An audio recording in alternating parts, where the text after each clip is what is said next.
Bonjour tout le monde. Et bonjour Sébastien. Merci à toutes et à tous donc d'être présents aujourd'hui. Donc en ce jeudi 23 mars, c'est une nouvelle édition de la journée du CSE. Pour rappel, pour ceux qui ne le connaissent pas, la journée du CSE, c'est l'événement des élus, c'est le média web des élus du CSE. Notre but, nous, c'est en fait de faire vivre une communauté d'élus. Donc ça fait depuis maintenant presque 2016 qu'on a commencé à faire des animations de contenu sur la thématique du comité d'entreprise. Donc la journée du CSE, c'est un site dans lequel on partage des actualités, des articles sur ce qui fait vivre la communauté, le quotidien des élus. Et on anime également des webinars. J'ai plaisir à animer des webinars en compagnie d'experts. Donc c'est très souvent effectivement des juristes, des avocats, des formateurs et toutes les personnes qui ont une thématique qui participent à la vie de l'entreprise et de la communauté des élus. Donc aujourd'hui, j'ai le plaisir d'accueillir de nouveau, c'est pour la deuxième fois qu'effectivement Sébastien participe. Je prends plaisir à accueillir Sébastien en fait, sur la thématique des formations CSE parce que c'est une thématique importante. On est encore aujourd'hui en 2023 sur une période de réélection. Ça peut être des réélections, ça peut être des nouvelles élections également. Donc on a plaisir à partager cette thématique sur le droit à la formation, puisqu'il y a plein de petites subtilités, il y a plein de choses à savoir sur les formations. Il y a beaucoup de formations qui sont disponibles pour les élus et c'est surtout une étape primordiale en fait pour réussir et mener à bien vos missions d'élus. Donc on aura beaucoup de choses à partager pendant une heure. Je vais laisser la parole maintenant à Sébastien, puisqu'il a beaucoup de choses à vous dire. Et puis on va faire vivre du coup cette nouvelle thématique pour celles et ceux qui ne la connaissent pas sur le droit à la formation, donc pour prévoir et organiser votre prochaine formation CSE. Je te laisse la parole, Sébastien, pour déjà peut-être te présenter un tout petit peu, qu'on en sache un peu plus sur toi. Ok, en tout cas, merci beaucoup Aymeric pour cette belle présentation voilà, de la journée du CSE et du webinaire actuellement. Là. Donc, nous, on prend vraiment beaucoup de plaisir aussi chez Formose à collaborer avec la journée du CSE pour justement répondre à toutes les interrogations qui sont en lien avec les formations et les élections qui sont en cours. Moi, brièvement, moi je suis Sébastien Roussiès, j'ai un bagage plutôt type ingénieur puisque je travaillais auparavant dans tout ce qui est efficacité énergétique et donc je suis issu du monde du bâtiment parce que j'ai travaillé pour EDF, dans des bureaux d'études aussi en financement et réalisation de travaux dans le privé et en même temps pour les bailleurs sociaux. Et donc, j'ai rejoint Formose il y a de cela un petit peu plus d'un an. Et en fait, ce qui m'a énormément plu dans le projet Formose, c'est justement toute la partie formation et représentativité du personnel. Ce sont deux piliers forts pour lesquels j'avais beaucoup d'attaches aussi dans mes précédentes expériences. Et en plus de cela, tout ce qui est sur le travail de la veille réglementaire et la relation à clientèle, donc que ce soit avec les élus du CSE, la direction aussi, mais en même temps les formateurs sur le terrain, puisqu'on a beaucoup d'échanges avec eux. Et donc c'est pour ça que je suis rentré dans cette entreprise là il y a à peu près un an. En quelques mots aussi, Formose. Donc actuellement on est 6 collaborateurs, principalement basés sur Lyon. En 2022, donc on a quand même réalisé plus de 305 formations. Ce qui est vraiment très important parce que ça fait plus de 3 ans qu'on fait des formations. Donc, on commence à avoir un beau retour d'expérience et c'est vrai que 2022 a été une très belle année avec de beaux résultats et on a formé à peu près 725 nouveaux élus, nouveaux ou au renouvellement d'élus. Et on a en tout à peu près une vingtaine de formateurs répartis sur tout le territoire français avec la possibilité de faire des formations donc, en présentiel et en visio. Okay. Voilà pour la petite présentation, enfin ma présentation et celle de Formose. Et pendant ce petit webinaire, donc il y a quelques sujets, donc je vais vous faire un petit peu le sommaire. On va commencer déjà par le rôle et les missions du CSE. Et ensuite, après, on va parler sur la notion de droit et d'obligation de la formation. Ensuite, après, je vais enchaîner sur les différentes formations qui sont proposées et dispensées par Formose et les différentes notions de financement avant d'en arriver aux questions. Donc voilà, n'hésitez pas à poser des questions. Aymeric, je sais que tu en poseras au fil de l'eau, mais n'hésitez pas aussi, si vous avez des questions dans le chat, soit on répondra dans la foulée, soit on répondra plutôt en fin de présentation. Donc, en introduction, on va parler de la formation pour les élus du CSE.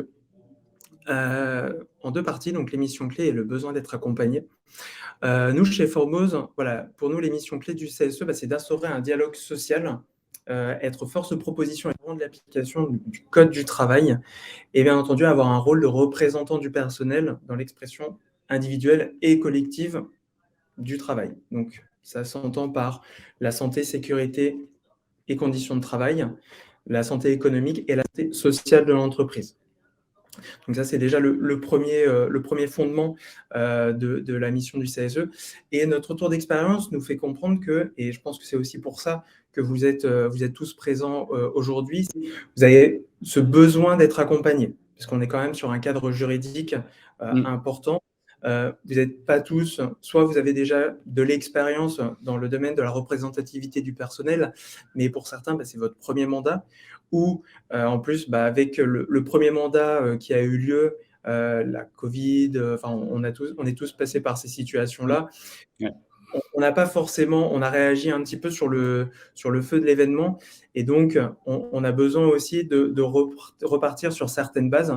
Et c'est de là que, voilà, nous, notre rôle chez Formose, c'est de justement faciliter votre apprentissage, donc par l'identification des rôles et missions du CSE, ainsi que du mécanisme de survenue de l'accident, afin que l'instance du CSE puisse s'organiser en toute autonomie, donc autour de l'amélioration des conditions de travail et de la qualité de vie au travail. Donc c'est vraiment notre rôle, vraiment, de vous accompagner là-dessus, sur la mise en place de votre CSE. On est quand même sur des thématiques très spécifiques. Nous, on est là pour vous mettre la base. On travaille ensemble la mise en place du CSE. On vous donne le cadre réglementaire et ensuite, après, on construit ensemble votre CSE.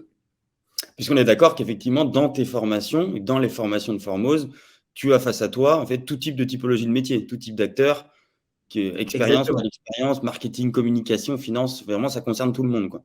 Exactement. Nous, de notre côté, on voit plutôt sur du 80% du généraliste et 20% de la formation qu'on adapte en fonction justement du secteur d'activité de l'entreprise. Et on peut vraiment travailler sur tout type de secteur d'activité, que ce soit du bureautique ou alors des grandes infrastructures, qui soient peut-être en métallurgie ou dans l'artisanat aussi. Donc là-dessus, on s'adapte vraiment, on adapte les formations au secteur d'activité, puisque le cadre est réglementaire et pour tout le monde. La vraie question, la question que tout le monde se pose, c'est un vrai sujet.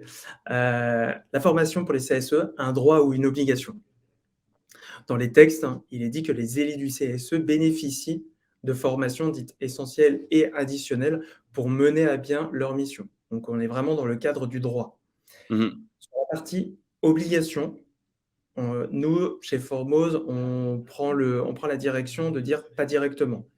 On n'aime pas forcément dire le mot obligation, puisque l'objectif de la formation, principalement la santé, sécurité et conditions de travail, réside dans l'accompagnement de l'employeur ou l'entreprise à remplir ses obligations de résultat vis-à-vis de la loi reposant sur l'article 4121-1, indiquant que ce dernier doit assurer la santé ainsi que la sécurité mentale et physique de l'ensemble des salariés, y compris des travailleurs temporaires. Donc ça, c'est l'obligation de l'employeur. L'employeur a l'obligation de proposer justement cette formation, la formation donc santé, sécurité et conditions de travail, aux élus du CSE, justement pour donner l'ensemble des moyens aux élus du CSE à utiliser en fait les moyens qui lui sont mis à sa disposition, donc pour assurer la propre sécurité et celle des collaborateurs, de ceux qui travaillent. Et qui sont concernés par les missions et par les actes du travail. Donc, c'est vraiment très important pour nous de bien faire cette distinction. On ne parle pas d'obligation à proprement parler de suivre la formation santé, sécurité et conditions de travail, mais l'entreprise doit la proposer aux élus du CSE pour justement être ces relais des conditions de travail des salariés et pour remonter aussi les informations auprès de la direction. C'est plus une obligation de moyens, effectivement, qu'une obligation en fait, de l'acte de participer à cette formation.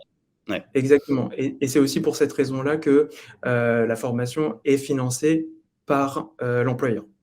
Dans certains cas, en fait, parce qu'après, on verra les spécificités, il y a un budget spécifique alloué. Oui. Exactement. Et c'est vrai que voilà, pour cette formation santé, sécurité, conditions de travail, elle est financée par l'employeur. Et pour la formation économique, on est plus sur des thématiques en lien avec le rôle et les fonctions du Ouais. CSE. Et c'est pour ça aussi qu'elle est très importante et qu'on incite vraiment les élus du CSE à suivre cette formation. Donc, je vais rentrer un petit peu plus dans le détail des formations. Donc on commence déjà par les formations donc essentielles. Donc comme j'en ai parlé, tout à l'heure, donc la formation donc santé, sécurité et conditions de travail, qui fait un tour d'horizon complet, du rôle du CSE en matière de sécurité, santé, sécurité et conditions de travail. Donc pareil, il y a aussi un petit explicatif à faire sur la durée de cette formation. Là, actuellement, on était donc au 31 mars 2022. Cette formation-là était de 3 jours. Elle est passée de 3 à 5 puisqu'il y a des thématiques qui se sont rajoutées à cette formation. Donc, si vous avez été élu pendant le premier mandat et que vous avez suivi cette formation, c'était bien 3 jours. Là, actuellement, pour les nouveaux élus, on passe bien à 5 jours. Même si vous avez été réélu et que vous n'avez pas suivi cette formation-là pendant votre premier mandat, la formation est sur 5 jours. La formation est sur 3 jours uniquement dans le cas d'un renouvellement de mandat et en préalablement suivi la formation au cours de celui-ci. D'accord. Donc, si vous avez déjà suivi la formation de 3 jours pendant votre premier mandat et que vous avez été réélu, vous bénéficiez de 3 jours de formation puisqu'il y a des thématiques qui sont abordées et qui ne sont pas dans votre intérêt. Donc, si je dois faire un petit récapitulatif, enfin un petit déroulé de cette formation, comment nous, on l'envisage, donc on est sur cette formation est très cadrée réglementairement. La première journée de formation, donc on est sur un rappel des rôles et missions du CSE et les fonctionnements du CSE et des CSSCT, le comité santé, sécurité et conditions de travail. La deuxième journée, on est sur de la partie réglementaire, donc exclusivement sur le code du travail et de la sécurité sociale, ainsi que de la veille réglementaire. Sur la troisième journée, on rentre un petit peu plus sur la partie pratique, avec de la prévention et sensibilisation aux risques, donc analyse du danger, des risques et des mécanismes de survenue de l'accident. Ouais. La quatrième journée, on est sur le document unique d'évaluation des risques professionnels, un document important dans la mise en place de votre CSE, qui permet donc justement de lister un petit peu les faits et opinions et l'analyse des arbres des causes des accidents. Et pour finir, la dernière journée, la cinquième, donc on est sur de l'exercice d'application et si possible, la visite de site. Donc c'est pour ça que nous, pour les nouveaux élus, donc les 5 jours, pour les cas de renouvellement et qui ont déjà suivi la formation lors du premier mandat, nous, on est plutôt sur les 3 dernières journées. Donc plus sur les risques, l'analyse des risques, le DURP et la mise en application. C'est une formation qui est vraiment du coup propre à chaque entreprise, en fait, propre à chaque secteur d'activité, puisque tu inclus effectivement la visite, la rédaction du DERP. Elle est vraiment un peu sur mesure, quoi. Exactement. Oui, nous, étant donné qu'on est un organisme certifié Qualiopi, on a aussi dans notre démarche qualité l'envoi d'un questionnaire donc entre 15 et 10 jours avant le début de la formation à l'ensemble des élus qui participeront à la formation pour justement nourrir un petit peu nos connaissances sur l'entreprise dans laquelle on va on va délivrer la formation pour justement après adapter notre discours et adapter notre présentation parce que justement certes l'analyse des risques est la même un petit peu pour toutes les entreprises, mais il y a des subtilités par rapport au secteur d'activité et là-dessus, on est vraiment très vigilant à ce sujet parce qu'on ne peut pas traiter justement dans des bureaux la même problématique que sur un secteur industriel. OK. Et la deuxième formation essentielle, donc pour nous, c'est la référent harcèlement et agissement sexiste. Donc sur une journée, donc on assure la prévention efficace contre le harcèlement et les agissements sexistes au sein de l'entreprise. Chaque élu, enfin chaque membre, chaque bureau du CSE doit élire un représentant ou un référent harcèlement et agissement sexiste. Pourquoi cette formation est essentielle? Pour la simple et bonne raison, c'est que moi, si par exemple je devenais référent harcèlement et agissement sexiste, je n'aurais pas les bases et les fondements pour pouvoir déceler un quelconque acte d'harcèlement au sein de Ouais. mon entreprise. Donc justement, l'objectif de cette formation, c'est déjà de connaître le rôle du référent harcèlement et en plus de s'approprier les données juridiques et comment savoir identifier cette situation de harcèlement. Ouais. On est sur une formation, donc sur une journée avec des jeux de rôle pour justement de rôle et non pas drôle, parce que bon, c'est vrai que là, en me le disant, ça peut vite être mal interprété. Non, on est bien sur des jeux de rôle pour justement essayer de faire face à ces types de situations, parce que bien souvent, on peut en être témoin, mais sans forcément se rendre compte que finalement, on est témoin d'un acte de harcèlement ou d'agissement sexiste. Donc c'est vraiment une formation un petit peu sur le droit d'alerte et comment agir sur une situation sur ce sujet. OK. Euh, troisième formation essentielle, les formations qu'on appelle administratives et économiques. Donc on est sur deux formations, donc le stage économique de 5 jours qui est adhéré au sein de Formose, qui est adhéré par la DRETS. L'objectif, c'est d'avoir une meilleure préparation donc, pour appréhender les données économiques de l'entreprise. On est sur une formation qui va vraiment au fond des choses, puisque les thématiques abordées sont vraiment sur les données économiques et financières de l'entreprise, les comptes annuels, donc les bilans, les résultats, en Mmh. même temps sur la comptabilité générale et tous les moyens pour comprendre les données économiques. Ouais. J'ai mis un petit astérix, après les 5 jours et après les 1 et 3 jours, puisque dans les textes réglementaires, la durée de la formation économique est de 5 jours maximum. Donc on insiste bien sur le 5 jours maximum, parce que je sais que de retour d'expérience, j'ai des structures, des élus de structures de moins de 300 salariés qui tournaient plutôt autour des entre 50 et 150, 200 salariés qui me parlaient justement de ce stage économique. Mmh. Pour nous, au sein de Formose, on n'est pas dans cette politique-là. Nous, on est plutôt sur l'adaptation de la formation et c'est pour ça qu'on a aussi la formation économique qui va de 1 à 3 jours, qui dépend vraiment du nombre de salariés représentés et du nombre d'élus titulaires, mais aussi on peut y intégrer les suppléants à cette formation, qui Mmh. justement traite de tout l'aspect économique du CSE et les documents essentiels adaptés aux entreprises de plus de 50. Donc on est vraiment sur un objectif de savoir maîtriser l'organisation et le fonctionnement du CSE, ainsi que la connaissance des moyens d'action et spécificités dans une entreprise de plus de 50 salariés. Notamment, pendant cette formation-là, on fait des focus sur la législation et la réglementation en vigueur, donc portant sur des thématiques sur le budget de fonctionnement et les ASC, donc justement Mmh. afin que vous puissiez utiliser à bon escient les fonds qui vous sont donnés au CSE. Ouais. Donc on est vraiment sur cette adaptabilité au niveau de la formation administrative et économique. Donc j'insiste vraiment sur le fait des 5 jours maximum. Pour nous, dans la compréhension du texte, 5 jours maximum ne veut pas dire qu'il faille faire les 5 jours, à la Ouais. différence de la santé, sécurité et conditions de travail qui sont 5 jours incompressibles.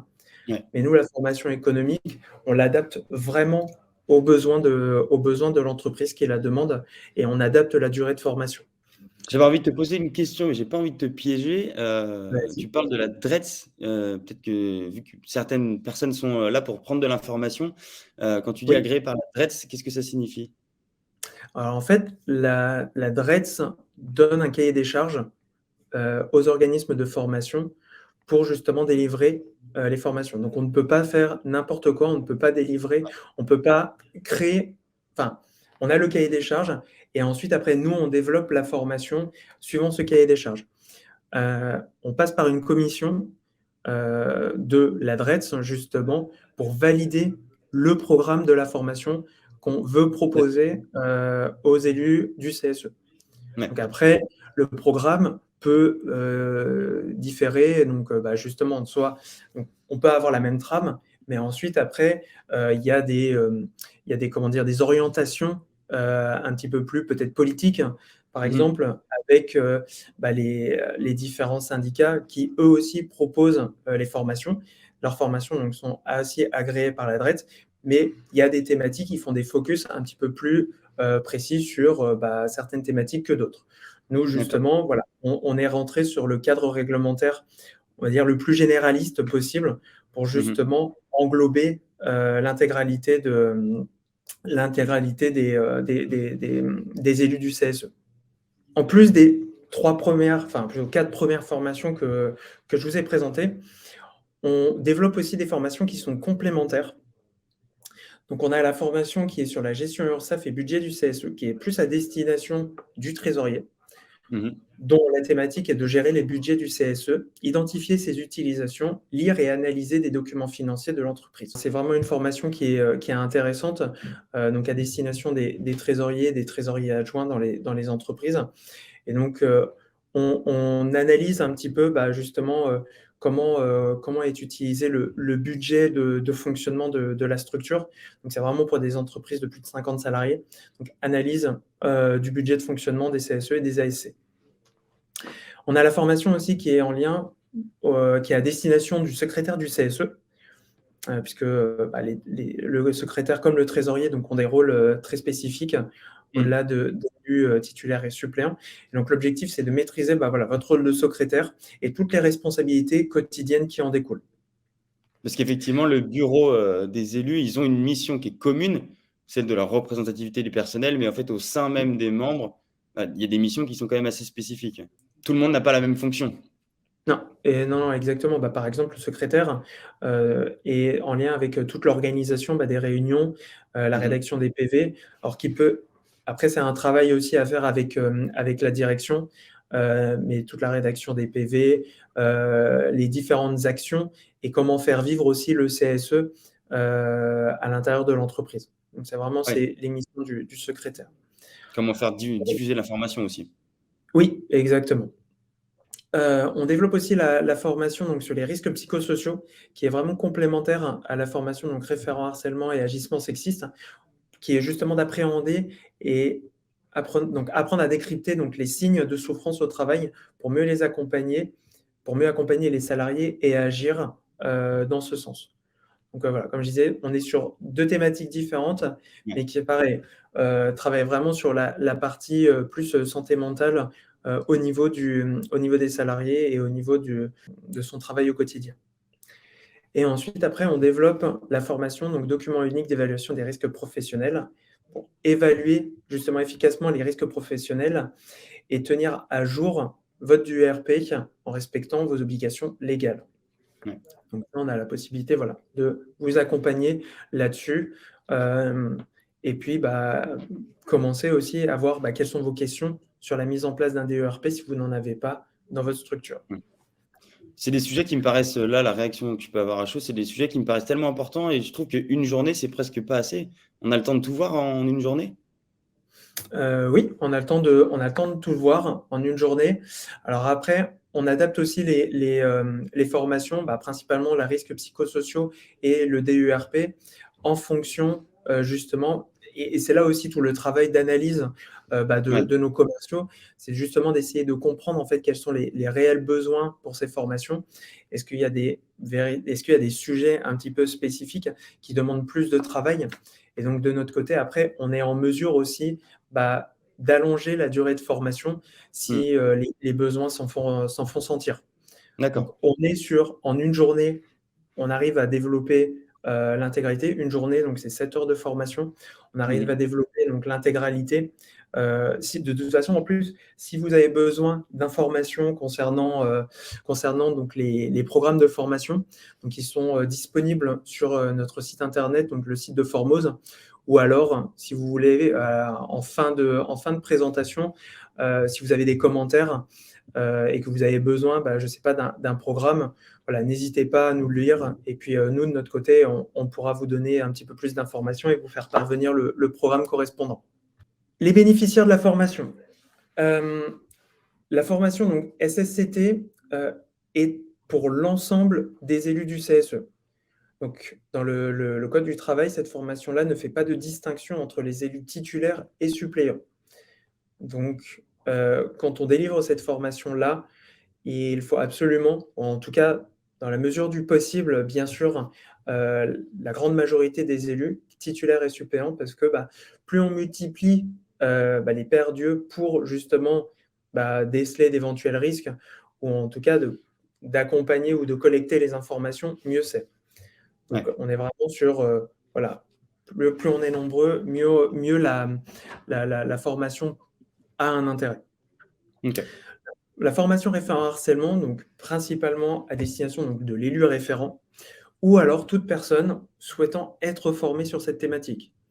On ne fait pas vraiment de distinction à ce niveau-là.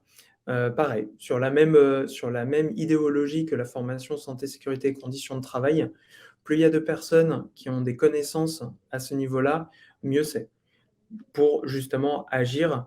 Et puis après, il peut y avoir différents niveaux. C'est vrai que nous, on préconise quand même pas mal la formation, au moins ne serait-ce que d'un élu référent, et si possible, d'un membre de la direction, par exemple la responsable des ressources humaines, par exemple. Ouais. Oui. La formation économique, donc on est principalement donc, sur les élus titulaires, puisque c'est eux qui participent justement aux différentes réunions du CSE. Après, nous aussi, on est dans cette démarche justement de introduire aussi, de faire participer les suppléants, parce que justement, c'est important que tout le monde ait cette information, ait les rôles et missions du CSE. Et donc, nous, de notre côté, on plébiscite justement la participation aux suppléants, parce que, auquel cas, si un titulaire ne peut pas participer à la réunion du CSE, le suppléant aura l'ensemble des informations pour mener à bien son rôle et ses missions. Et puis, qui sait, plus tard, peut-être qu'un suppléant peut devenir aussi titulaire. Oui, Donc, tant complètement. qu'à faire, c'est toujours des informations. Alors après, le suppléant pour cette formation-là n'a pas de temps dédié à la formation.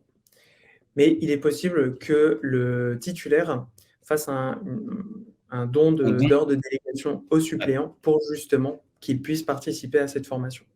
Ouais, ok. Et les formations complémentaires, on est pareil sur la même thématique, titulaire et suppléant à l'appréciation du CSE. Le financement des formations. Les formations donc santé, sécurité, conditions de travail et référent harcèlement sont financées par l'employeur, alors que les formations donc économiques et toutes les formations complémentaires sont financées par le budget de fonctionnement du CSE. Là, c'est dans le cadre légal. Après, il s'avère que par moment, des négociations d'entreprise font que aussi les formations économiques et complémentaires peuvent être financées par l'employeur. Mais là, on est sur du cas par cas, ça arrive. Donc, vraiment, c'est à l'appréciation de chacun, mais en tout cas, le budget de fonctionnement est à destination justement des formations économiques et complémentaires. Trésorier, secrétaire, DERP, RPS. Et le financement de ces formations, donc nous, chez Formose, donc on est certifié Calliope, et la certification Calliope permet de faire une demande de financement auprès de votre OPCO. Cette demande de financement n'est pas garantie, puisque le financement dépend des conventions collectives. Donc, l'OPCO peut financer en partie les formations du CSE, justement en fonction de la convention collective. Donc, nous, quand on répond à une de vos sollicitations, on vous envoie en fait notre certificat Calliope, et plus tôt vous y prenez auprès de votre OPCO pour vérifier les capacités de financement et les modalités de financement, mieux c'est. Donc, c'est pour ça qu'on essaie d'arriver le plus en amont possible, et nous, on ne garantit pas, puisque c'est vraiment de la convention collective, et il y a quand même un certain nombre d'OPCO, et on ne connaît pas en fait les conventions collectives et les modalités de chacun et chacune. Donc, c'est vraiment à vous de faire les démarches, mais en tout cas, on vous donne les documents qui vous permettent de faire les démarches auprès de votre OPCO. J'avais une question, parce que du coup, on peut en parler comme source de financement. Est-ce qu'on peut utiliser le CPF? Non, sur les formations donc en lien avec le CSE, on ne peut pas utiliser donc son compte professionnel de formation, puisque on est vraiment dans le cadre de l'entreprise, et on n'est pas sur un développement de compétences personnelles en lien avec son activité ou alors en voulant se former sur une activité Ouais. qui n'a absolument rien à voir, par rapport à notre activité professionnelle du moment. Donc non, on est vraiment sur le financement de cette formation est vraiment collectif et financé donc soit par l'entreprise, soit par le budget de fonctionnement. Et bien, moi j'en arrive, au terme de ma présentation. Donc si vous avez des questions, en tout cas, bah, n'hésitez pas. Tu te doutes bien effectivement sur ce sujet-là, du droit à la formation pour faire valoir votre formation, votre droit à la formation, organiser, les prochaines formations, ça suscite toujours beaucoup de questions. C'est encore une fois le cas évidemment. Ouais. Si je peux t'en prendre effectivement quelques-unes.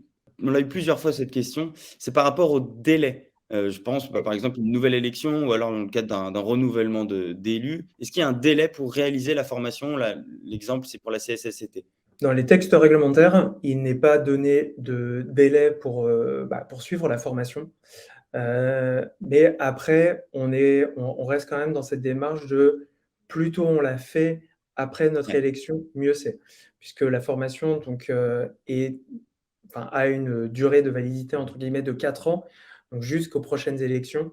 Donc et c'est pour ça que nous, de notre côté, on essaie vraiment au maximum, d'être en amont des élections pour justement, proposer nos formations, ouais, organiser les formations, parce que déjà, voilà, au moins ne serait-ce qu'avant la formation, enfin pendant les élections, on peut déjà commencer à réfléchir sur la partie organisation, parce on est tous, on a tous nos activités et en soi, en fonction du nombre d'élus titulaires et suppléants, s'organiser sur une date de formation, ça prend toujours, mmh, on va dire dans le meilleur des cas, à peu près 2 mois, de 2 ouais, mois à 3 mois.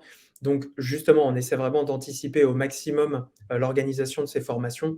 Donc si déjà vous arrivez à réaliser cette formation dans les 3 à 6 mois après votre élection, on est quand même sur un délai qui est plus que raisonnable.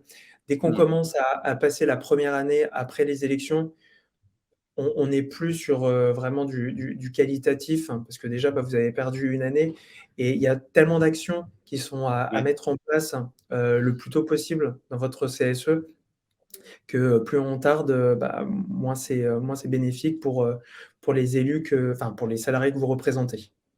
Ouais, parce que les missions sont tellement importantes et au final, vous avez tellement d'impact, vous, en tant qu'élu, que, plus tôt, en fait, vous, prenez à bien, à bras le corps, ces Mmh. missions-là et vous êtes, du coup, formés, mieux c'est pour l'entreprise et pour la vie générale, en fait, des collaborateurs. Ouais, exactement. Il y avait une question de Stéphanie, qui nous dit: «La plupart des organismes de formation expliquent que la formation est dédiée principalement aux sociétés de plus de 300 salariés». Donc en fait, elle constate ici, avec toi, sur Formose, qu'il y a une Mmh. explication différente. Est-ce qu'en fait, les autres organismes de formation interprètent mal ou alors, le texte de loi sont flous? Enfin, pourquoi on entend souvent plus de 300? Ouais, je suis assez surpris quand même par cette question, Ouais. parce que justement, c'est vrai que moi je travaille, beaucoup enfin, justement, quand j'ai ce genre de questions, auprès d'élus du CSE, donc je leur envoie, je les relance sur un site du gouvernement qui montre bien, qui stipule bien qu'il y a différents paliers, au niveau du CSE. On est Mmh. bien sur 3 tranches très spécifiques. On est sur du entre 11 salariés et 49 salariés, Ouais. où justement, là, il y a la formation, donc santé, sécurité et conditions de travail. Heu, il y a la tranche ensuite de 50 à 299 où justement il est dit exactement la même chose que pour les plus de 300. C'est qu'il faut suivre, les obligations légales sont les mêmes. Il faut suivre, la formation donc économique pour le rôle et les fonctions du CSE et la formation santé, sécurité et conditions de travail. Que vous soyez une entreprise de 350 salariés et une entreprise de 50, heu, les risques, dans le travail sont exactement les mêmes. Donc il n'y a pas de distinction à faire, en fonction du nombre de salariés. Donc vraiment, on insiste, sur ce fait-là que les formations et encore plus sur la formation santé, sécurité, conditions de travail, puisque ça implique vraiment, la santé des salariés que vous représentez. Il n'y a pas de comment dire, de limite ou de minimum en tout cas pour, suivre cette OK. formation. On avait une question aussi, là encore de Stéphanie: «Les élus titulaires d'un CSE peuvent-ils refuser qu'une partie des titulaires suivent la formation économique?» sous différents prétextes. Et du coup, tu peux élargir, en fait, est-ce que les élus titulaires peuvent refuser que d'autres élus participent à des formations? Alors là, je vous avoue que c'est une belle colle parce que, non, mais parce que, en fait, là-dessus, il y a pas de je vois pas en quoi justement, des élus pourraient refuser justement, à des élus de suivre une formation. Comme je disais, c'est vrai qu'il y a des élus, qui peuvent se faire former donc par des syndicats, et donc, bah, justement, des fois, on a déjà eu des retours des personnes qui ne sont pas syndiquées, qui ont suivi des formations auprès des syndicats et qui n'ont pas trouvé leur compte, pour suivre cette formation. Et donc non, vous avez en tant qu'élu, titulaire et en même temps suppléant, je préfère intégrer les suppléants même si, Ouais, c'est pas vraiment indiqué dans dans le les texte textes de loi. réglementaire. Mais en tout cas, non, vous n'avez pas, enfin les autres élus, titulaires n'ont pas à vous imposer, de suivre une formation plutôt qu'une autre. Ni Vous à s'opposer disposez d'ailleurs. et oui, ou s'opposer, bien sûr. Parce que sinon après, bah, vous pouvez aussi vous opposer à ce qu'ils suivent la formation avec un organisme plutôt qu'un autre. Donc, non, il Ouais. faut que les informations alors de préférence que tout le monde ait aussi le même discours. Mmh. Comme je disais, nous, on est quand même assez généraliste, et donc, justement, bah, les thématiques, peuvent être abordées différemment que certains organismes de formation. Donc après, si tout le monde a le même son de cloche, on est quand même mieux sur les discussions et sur la compréhension aussi, des enjeux et des missions du rôle du CSE. Mais en tout Mmh. cas, non, il n'est pas censé y avoir d'objection à ce que vous suiviez une formation CSE et d'autant plus par d'autres élus, de votre CSE. Ouais. On avait une question intéressante dans le chat cette fois-ci. Je suis tout seul dans mon CSE de 60 employés, est-ce normal? Déjà dans un premier temps et ensuite que puis-je faire? Mmh. Alors, non, malheureusement, c'est pas normal que vous soyez le seul représentant, du CSE pour une entreprise de 60 salariés.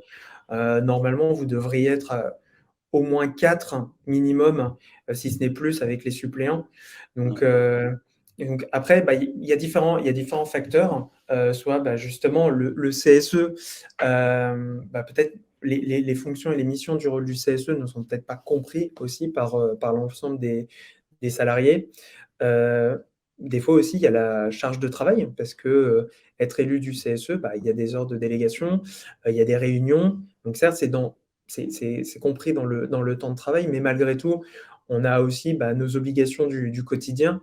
Donc ça peut aussi des fois un peu faire peur à certains élus, enfin à certains, salariés qui, potentiellement seraient intéressés. Donc Mmh. non, là-dessus, il y a peut-être une meilleure communication aussi à avoir sur les enjeux du CSE au sein de votre structure. Après, il est tout à fait possible, de relancer des élections partielles, Mmh. justement à mi-mandat pour essayer de faire, intégrer plus de salariés dans votre CSE. Après aussi, il peut y avoir, et ça peut être dans le cadre de la vie d'une entreprise, vous étiez, peut-être, 3 ou 4 élus, dans votre CSE et puis il y a eu des départs, soit des départs à la retraite, hein, soit des changements d'entreprise et donc justement, bah, vous pouvez relancer, des élections et ça, il faut que vous le fassiez en accord aussi avec votre direction et les ressources humaines. Ouais. On avait eu aussi, la question: «Un élu peut faire don de ses heures de délégation à un suppléant?» Point d'interrogation. Oui, exactement. Bah, justement, j'en ai parlé tout à l'heure. Ouais. Si justement, comme pour la formation économique, enfin les formations économiques, sont plus à destination donc des élus titulaires, et que les élus suppléants donc n'ont pas, pour ces thématiques-là, d'heures de formation dédiées. Heu, Nous, ce qu'on propose, c'est que justement, bah, les élus titulaires qui ont des heures de délégation puissent faire un don de ces heures de délégation justement aux suppléants pour qu'ils puissent y participer et qu'ils puissent se former. D'accord. Je regarde, on avait eu une question, c'était un peu plus tôt. La tenue à jour du DERP, n'est-elle pas de la responsabilité de l'entreprise? Il y a la tenue à jour, qui est la responsabilité de l'entreprise.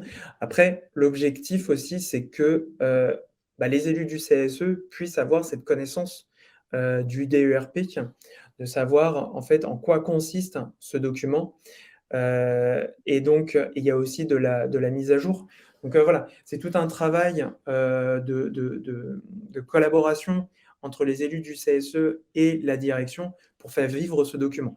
Si vous, en tant qu'élu du CSE, vous n'avez pas cette connaissance Mmh. de ce document-là dans les textes et dans les obligations et l'importance qu'il peut avoir au sein de votre entreprise, bah, vous jouez pas ce rôle entre guillemets de Ouais. contre-pouvoir aussi et de pouvoir un petit peu challenger la tenue du DERP.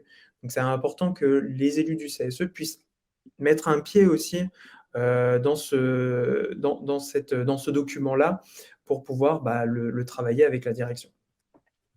On a la possibilité de te contacter, Sébastien, pour qu'est-ce qu'on peut faire ensemble? Oui, bien sûr. Alors, hop, donc vous avez toutes mes coordonnées donc, à ce numéro. Donc vous pouvez me contacter donc directement par mail ou donc à ce numéro-là. Donc on a, moi je suis quand même assez disponible, et puis je suis pas tout seul aussi. Donc, j'ai une équipe aussi qui m'accompagne justement, pour en tout cas comprendre vos besoins et puis, savoir y répondre au mieux. Et puis sinon on a l'adresse, directement sur notre site internet. Donc, il y a, la boîte mail donc contact qui nous revient directement, pour lesquels on peut répondre à vos questions. Ou alors, vous pouvez prendre directement rendez-vous avec nous. On a des petits agendas partagés donc, sur le site internet. Donc, n'hésitez pas, voilà, avec un petit descriptif de votre demande. Et Mmh. puis, nous, on reprendra contact avec vous rapidement. Et n'hésitez pas surtout en fait à faire valoir votre droit à la formation. N'hésitez pas à vous renseigner, sur une thématique, que vous jugez importante. Vous bénéficiez effectivement d'un budget pour ça, vous bénéficiez d'un droit. Donc, faites valoir ça parce qu'effectivement, on l'a vu, hein, c'est vraiment une mission très importante, certaines fois, sur des sujets sensibles, hein, comme la prévention des RPS, comme la formation sur le référent harcèlement. Il y a beaucoup de choses qui sont importantes et qui font vivre l'entreprise et votre quotidien. Donc allez-y, prenez de l'information et contactez du coup, si vous le souhaitez, Formose, qui est en plus du coup certifié Qualiopi. C'est ça. Et puis en plus, là, on insiste vraiment sur le fait que l'organisation des formations se fait quand même vraiment en amont. Comme je vous disais, on est sur des planifications, même si on a beaucoup de formateurs, on est Mmh. sur un délai d'organisation qui va quand même de 2 à 3 mois, on va dire, dans la moyenne. Donc vraiment, plus tôt les informations sont prises au niveau du CSE, plus facilement et plus rapidement aussi on pourra y répondre et s'organiser en conséquence. Donc voilà, c'est vraiment aussi important parce qu'il est difficile pour nous de vous organiser une formation la semaine suivante. Et en plus, Ouais, même pour vous, déjà pour nous, c'est un vrai sujet, mais aussi pour vous, en fonction pour voilà, vous, du ouais. nombre de titulaires et suppléants, on peut se retrouver avec des dates qui peuvent aller jusqu'à l'été et voire même à Mmh. la rentrée niveau septembre. Eh bien, écoutez, pour moi, c'est tout bon. En tout cas, merci beaucoup, Aymeric, pour l'animation de ce webinaire. J'espère en tout cas que les quelques informations que je vous ai données aujourd'hui donc, vous auront été bénéfiques. Et puis surtout, n'hésitez pas à me contacter. En tout cas, nous, on a une équipe avec Mathis, Clara, Sarah, Amanda, Jihad, qui sommes là donc, pour répondre à vos questions et à vos besoins. Donc, surtout, n'hésitez pas à nous contacter. Merci Sébastien, merci à celles et ceux et tous ceux qui ont interagi avec nous, qui ont participé par l'intermédiaire du chat ou en posant leurs questions. C'était très clair, c'était donc 50 minutes très intéressantes, je pense. N'hésitez pas à nous partager votre retour d'expérience d'ores et déjà dans le chat. Merci encore Sébastien. Merci à tous, à très bientôt. Au revoir.